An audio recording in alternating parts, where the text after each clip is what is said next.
Hi, everybody. It's Tara, author and photographer of Faces of Autism. And I'm here reading a chapter out of the book and telling you a little bit about the child that, the child of the day, I guess. So this is going to be Bryce. We're going to talk about Bryce. Oops, I'm covering up his face. Yeah, he had a lot of faces, many faces of Bryce.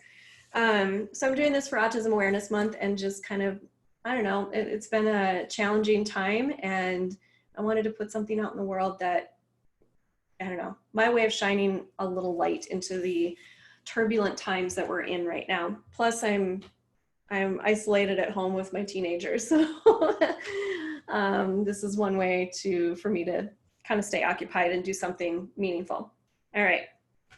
So Bryce, and his word of that his mom selected for him, I asked each parent to give me a word that describes their child, and she chose witty. And I think she chose wisely. Bryce was a big character. I really enjoyed my time with him. When I pulled up to meet Bryce and his mom, we had gotten our wires crossed on what time our session was. No big deal for me or his mom, but I was a bit worried the change in schedule might be problematic for Bryce. Most kids on the spectrum don't do well with unexpected changes, but Bryce rolled with it. He was off playing with a friend, but after a quick change into a clean shirt, he was ready for our photo shoot. I could tell right away that Bryce is sharp, witty, always thinking, high energy, and was probably bored with most adults. I had to keep in mind if I was going to engage and connect with him, I was going to need to keep up. Bryce's mom mentioned that school can be a problem for him because he gets bored and loses focus. We started with including his new kitten in the photos. That was Bryce's idea. His beloved Brownie was new in his life, and I was thrilled he wanted to share a photo with his kitten.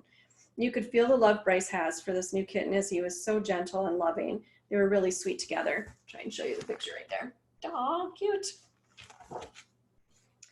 Once Bryce and I developed a bit of rapport, we had a ball. He was such an expressive, high energy, and fun-loving guy.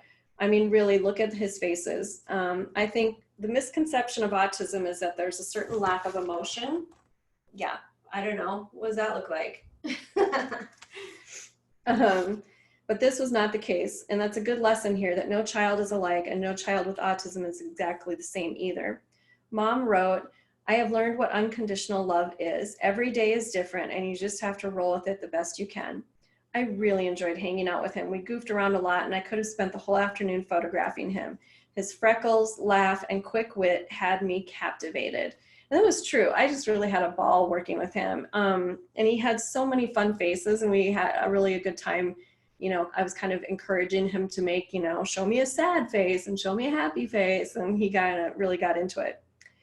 Words of wisdom from his mom. Never give up and take it one day at a time. There will be good days when your child is progressing nicely, and then out of the blue, regression will rear its ugly head. So take the small victories and know it was a good day. And I think that's really good advice, that yes, there's going to be progress and there's going to be setbacks, and you kind of have to be ready for both of them. So thank you, and we'll read about another child tomorrow. So.